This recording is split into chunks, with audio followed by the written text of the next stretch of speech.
Oi gente, aqui é a Magli, tudo bem? Hoje eu vou contar pra você a segunda parte do meu testemunho. A primeira eu não contei ainda, mas é que a segunda foi um testemunho só comigo. Eu me converti quando eu tinha 11 anos de idade. Eu e meu pai nos batizamos juntos, mas logo em seguida ele já afastou um pouco dos caminhos e não era assíduo mais na igreja. Por muitos anos eu carreguei aquela fé sozinha dentro de casa. A minha irmã, 5 anos mais nova do que eu, sempre frequentava comigo, mas ela ainda não tinha entendimento do que era ser uma cristã. Ela ia mais pra estar comigo. Eu nunca me afastei da igreja. Desde que eu me batizei aos 11 anos, eu nunca saí. Mas claro que eu tive aquela época de adolescente, né, onde você fica com um pé dentro, um pé fora, mas eu nunca me afastei, eu nunca saí de vez pra falar, não sou mais crente, não acredito mais em Deus. Na verdade, eu nunca tive dúvida de quem Deus era, porque eu olhava ao redor e não tinha explicação pra tudo aquilo. Eu olhava a natureza, olhava as estrelas, olhava todo esse firmamento, eu falava, não é possível, isso aqui não pode ter sido feito por mãos humanas. E era isso que acabava sustentando a minha fé. Não porque eu tinha um relacionamento pessoal com Deus, era uma coisa muito mecânica, eu cresci com aquilo. Aos 11 anos eu entrei na igreja. E porque eu era a única da minha família, né, praticamente ali servindo, aquele peso de você precisa ser um exemplo, você precisa realmente acreditar naquilo que você fala, ele fazia parte de mim, ficou impregnado em mim. Então eu realmente discutia sobre Deus, sabia muita coisa da Bíblia, falava com muita precisão a tudo aquilo que eu sabia, mas no fundo só eu mesma sabia que o meu relacionamento com Deus, ele era muito inferior ao que a Bíblia descrevia dos profetas. Só que a modernidade do mundo hoje fala pra gente o quê? Que o relacionamento com Deus é desse jeito mesmo, que você não precisa ter um relacionamento como Abraão tinha com Deus, porque é impossível. E é isso que eu acreditei a minha vida inteira. Eu mesmo sentindo o peso de ser uma adolescente e ter que carregar todo aquele monte de regras, aquele monte de coisas e aquele monte de pode e não pode, eu ainda tentei fazer isso muito bem, pedindo forças pra Deus, orando, pedindo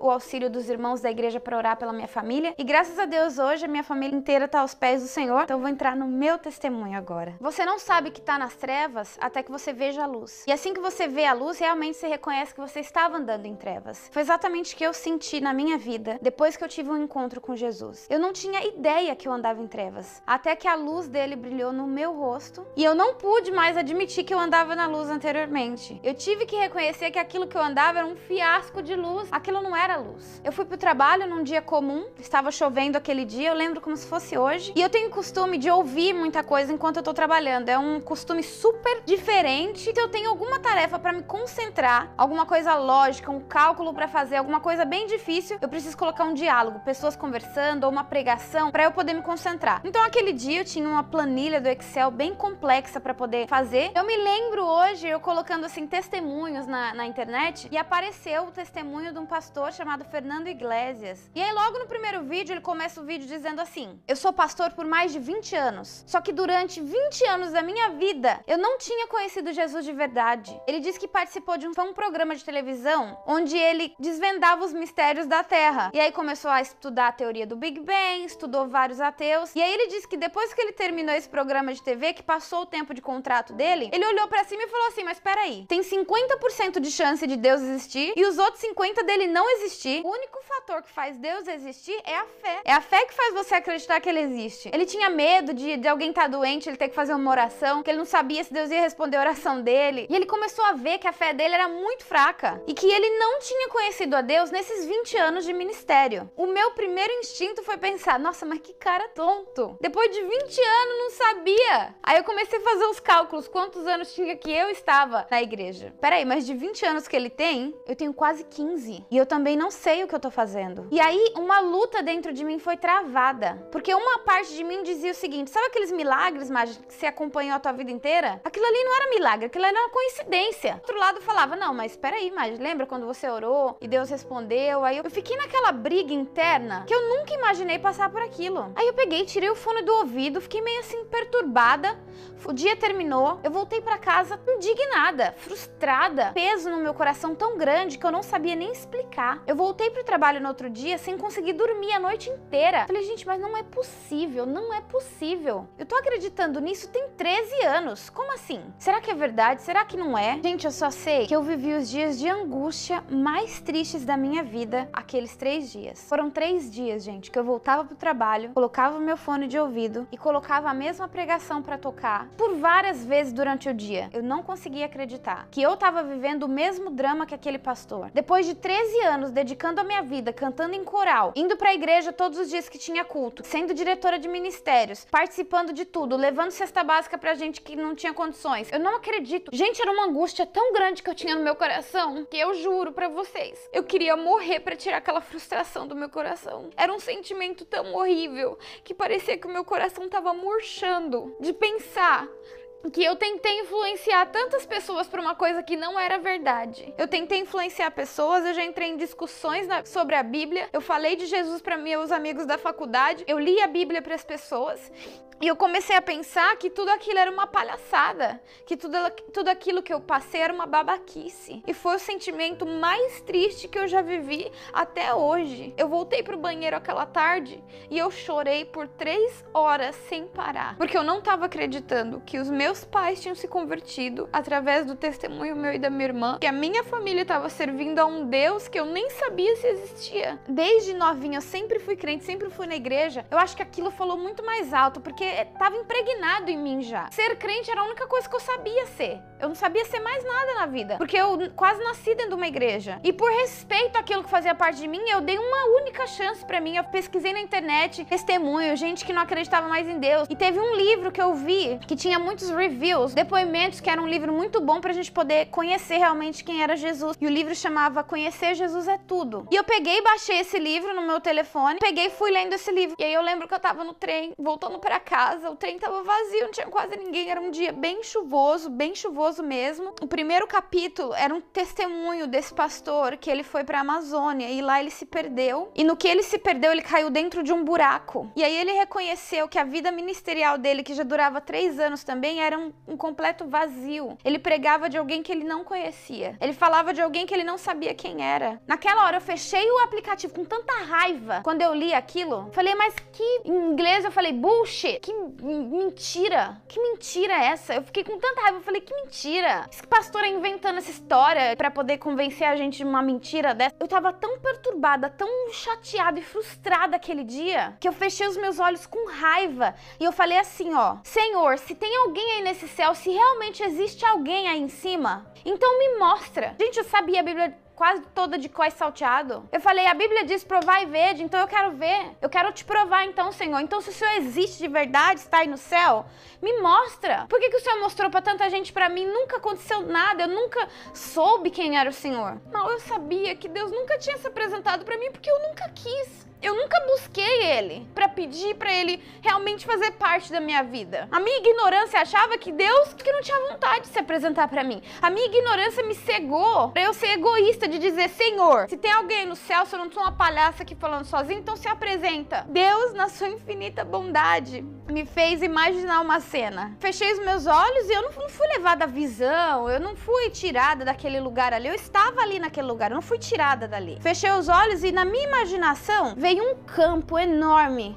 Eu vi um paredão enorme, assim, ó, de concreto gigante, e ele era redondo, assim, ó. E eu tava parada em frente a ele, e veio um general. Ele olhou pra mim, assim, de cima pra baixo e disse assim, menina, você pecou. E porque você pecou, você vai morrer. Na hora que eu tava questionando, no meu sonho, apareceu o meu pai. E vocês sabem, através do vídeo do meu casamento, né, de surpresa, a relação que eu tenho com meu pai. Os meus pais são as melhores pessoas do mundo pra mim. Eles são tudo pra mim. Meu pai apareceu e disse assim, não, ela não vai morrer, eu vou morrer por ela. Mas não deu tempo nem de eu falar nada. Quando meu pai falou isso, chegou 2 soldados, seguraram assim, ó, embaixo do braço do meu pai, levaram meu pai pra esse paredão. Eu só vi o meu pai com a cabeça baixa e eu vi metralhadoras saindo de tudo quanto é buraco, atirando no meu pai. E eu vi o meu pai recebendo aqueles tiros que vinham de todos os ângulos. A cena mais horrível que eu já vi na minha vida. Porque era real, o sangue espirrava em mim, era real, era horrível. Na hora eu abri o meu olho e eu falei assim, peraí,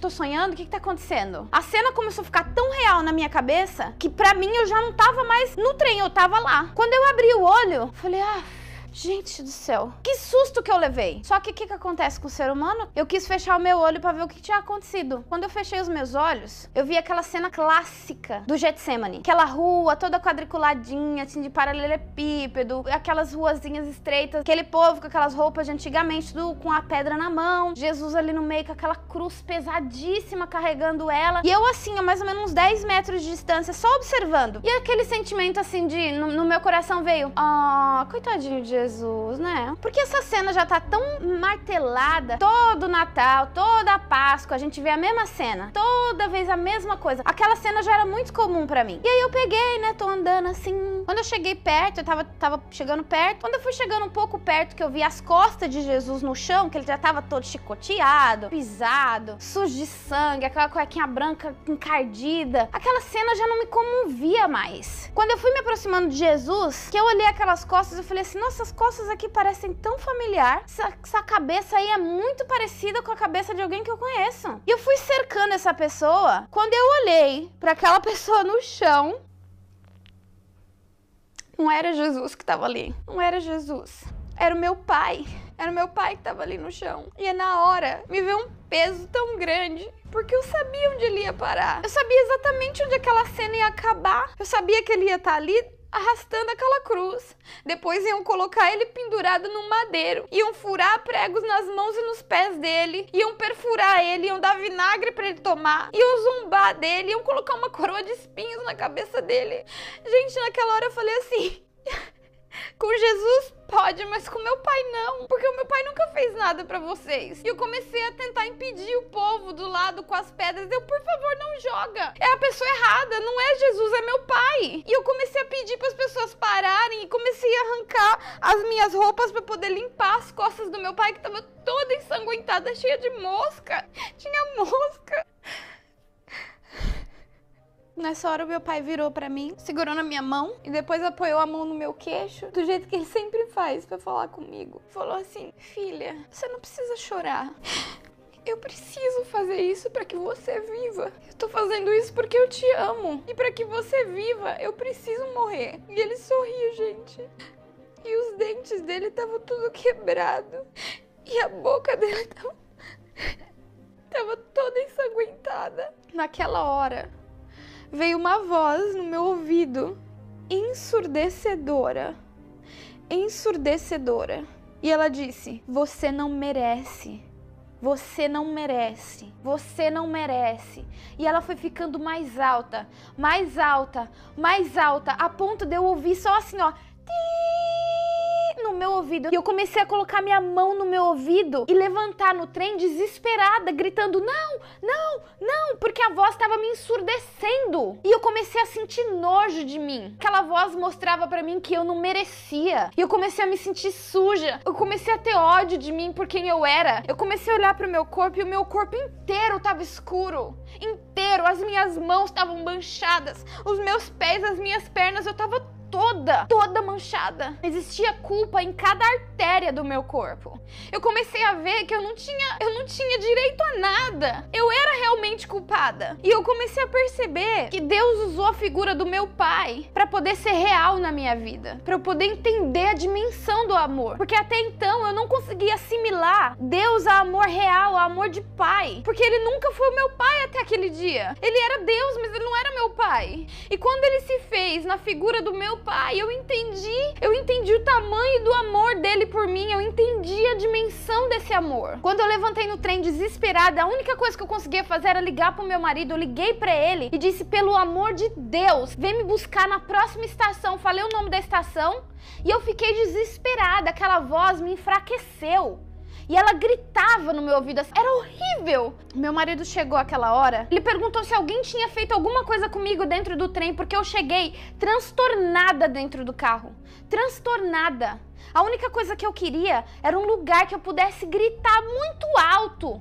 Meu marido acelerou para um parque que tinha muito perto da estação. E quando eu cheguei nesse parque, eu abri a porta do carro e eu saí correndo o mais rápido que eu podia. Só que eu levei um tombo, que eu caí com a minha cara no chão. E eu fiquei ali caída no chão por uns 10 minutos. E a voz foi ficando mais fraca. Mais fraca. Eu dei um grito tão grande, caída no chão. Eu caí simplesmente e não conseguia levantar. Eu tentava, eu me forçava e eu não conseguia levantar. E eu fui ficando mais frustrada ainda. E aí, gente, aos poucos, eu fui sentindo alguém segurando assim nos meus ombros e me levantando do chão, mas levantando de uma forma tão forte que eu falei, não, não é o meu marido. Venhamos e convenhamos que eu não sou uma mulher tão levinha assim, né? Que me levantou de uma forma muito rápida do chão. Só que eu tava tão sem forças que a minha cabeça não conseguia levantar. A minha cabeça ficava caída. E mesmo assim, a minha cabeça ficou na frente dos meus joelhos, de tão pesada que eu tava me sentindo. E eu não conseguia olhar pro lado, eu não conseguia olhar pra ver quem que tava me levantando. Meu coração tá a mil aqui. Essa mesma pessoa que me levantou, segurou na minha mão, a minha mão estava em cima do meu joelho e ela entrelaçou a mão na minha. Sabe o que é engraçado? Eu sempre disse que quando você entrelaça a mão assim, é porque você tem uma conexão muito forte. Então, quando às vezes ia dar a mão na igreja, eu nunca dava a mão assim, porque eu falava assim, não, pra dar a mão desse jeito aqui, você tem que ter muita consideração pela pessoa. Senão eu sempre segurava assim, ó. E essa pessoa chegou e entrelaçou os dedos assim no meu. E quando eu consegui olhar pra mão da pessoa que estava entrelaçando, eu vi os dedinhos, os cabelinhos da mão. Era a mão do meu pai. Só que eu não conseguia olhar pro rosto. Mas eu sentia que a pessoa estava do lado, eu conseguia sentir. Eu via a perna, a calça jeans, uma calça jeans que a gente tinha dado pro meu pai. Mas eu sabia que não era o meu pai, porque o meu pai tava no Brasil e ele não ia viajar de lá até aqui pra consolar a filha que tava chorando. Aquilo me trouxe uma paz tão grande, que eu nunca tinha sentido em toda a minha vida. E sabe o que foi mais lindo? O que nunca vai sair da minha mente foi o que ele me disse aquela tarde. Eu senti que ele virou o rosto pra mim, pra falar bem perto do meu ouvido, e eu não conseguia virar. Eu ficava olhando fixa pra frente. Ele falou no meu ouvido assim: filha, eu sei que você acha que eu não sou real, mas eu sou. Eu te vejo acordando todos os dias. Eu te dou bom dia todos os dias. E eu cuido de você durante toda a sua noite. E eu dou a boa noite quando você vai dormir. Quando você tá se vestindo no espelho e você se olha e você pergunta, será que eu tô bem? Eu respondo pra você. Eu digo, você tá linda. Eu sei que ultimamente você tem questionado muito a minha existência, mas eu quero te dizer, filha, que eu sou real. Eu sou Jesus. Quando ele falou isso, gente, até o minúsculo músculo do meu corpo se enfraqueceu. E é como se eu tivesse totalmente rendida. Ele continuou dizendo, nunca duvide desse amor. Nunca duvide do amor que eu sinto por você e do quanto você é especial pra mim. Eu nunca te deixei só e nunca te deixarei. Eu sou real, minha filha. Eu sei que você quer ter sucesso nessa vida. Para você ter sucesso nessa vida terrestre, a única coisa que você precisa fazer é seguir os meus passos. E sabe o que é engraçado, gente? Na hora que ele falou sucesso, eu entendi o que ele queria dizer. Não ficou meio assim, tipo, eu quero ter sucesso, um carro do ano, eu quero ter sucesso, uma casa do ano. Não. Ele sabia exatamente que sucesso eu buscava. Eu buscava o sucesso espiritual, eu queria ter uma conexão real. E ele ainda continua dizendo, eu vou estar sempre aqui por você. Você é minha, eu te escolhi. Siga os meus passos, filha. Ande nos meus caminhos, que você ainda vai tocar muitas pessoas. Eu tenho um plano maravilhoso para você. Apenas siga os meus passos. E ele me levantou, gente, numa rapidez tão forte que eu recuperei toda a energia e o vigor do meu corpo. Me senti forte, os meus músculos estavam latejando de felicidade. E ele ficou de costa para mim, era a figura do meu pai. E ele começou a andar, e aonde ele andava, brilhava. E eu fui simplesmente colocando os meus pés em cima da pegada. Ele tá aqui. Ele tá aqui.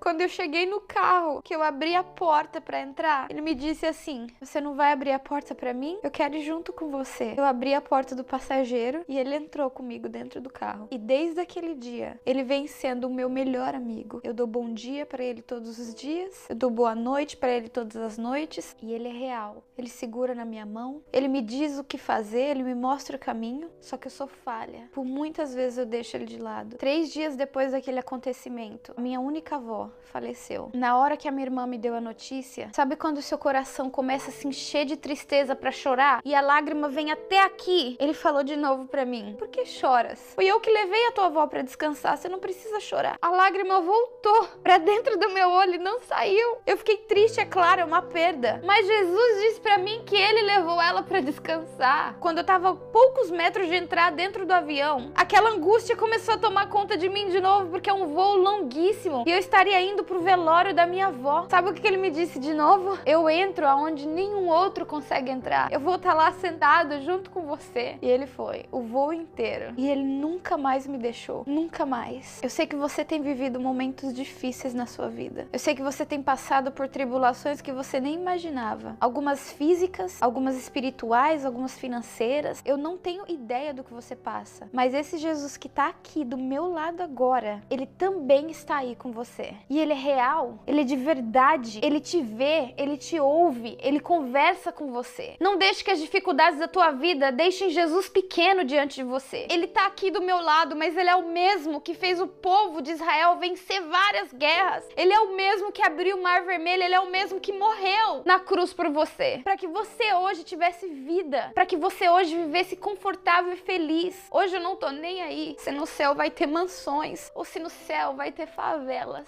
Eu não tô preocupada com isso. A única coisa que eu quero é continuar com ele. Eu só quero ficar com ele, é só isso que eu quero nessa vida. Ele me dá alegria, ele me dá conforto, ele me traz paz. Eu não preciso mais de nada. A única coisa que eu quero é que você entenda que você não precisa viver essa vida triste desse jeito. Ele tá aqui e ele quer estar aí com você. Ele só tá esperando você chamar. É só isso que ele tá esperando. E ele já esperou tempo demais. Quando a Bíblia diz que nós experimentaríamos o céu aqui mesmo na terra, ele estava dizendo sobre a presença de Jesus. É a presença de Jesus que vai fazer com que você viva o céu aqui na terra. Porque a mesma pessoa vai estar aqui e vai estar lá também. Para você experimentar o céu na terra, você precisa de Jesus. E é isso que ele está oferecendo para você hoje, de graça.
Então, gente, se eu vejo que o que eu tô cometendo tá me tirando da presença desse Deus maravilhoso, eu deixo de fazer. Porque o que eu vejo, que eu faço, que me afasta do meu Criador, desse ser maravilhoso que se revelou pra mim um dia, eu simplesmente deixo de fazer. Porque a vida não vale a pena se não for pra ter Ele do lado. Se não for pra viver intensamente com Ele todos os dias. Eu vejo todas as pessoas hoje carentes da presença dEle. Não olho mais pra ninguém com olho de julgamento. Você pega com isso, peca com aquilo. Cada um tem um tempo de receber a mensagem. Cada um tem um tempo de preparo. O meu chegou agora, talvez o seu chegue também. As barreiras se quebraram. Cristo vai moldando o teu caráter, as tuas vontades, os teus desejos, quem você é por dentro, para que reflita em quem você é por fora. É claro que a perfeição não vai existir enquanto a gente não estiver no céu. Mas enquanto a gente viver aqui nessa terra, a nossa missão é levar outras pessoas a conhecer esse amor maior que amou a gente primeiro.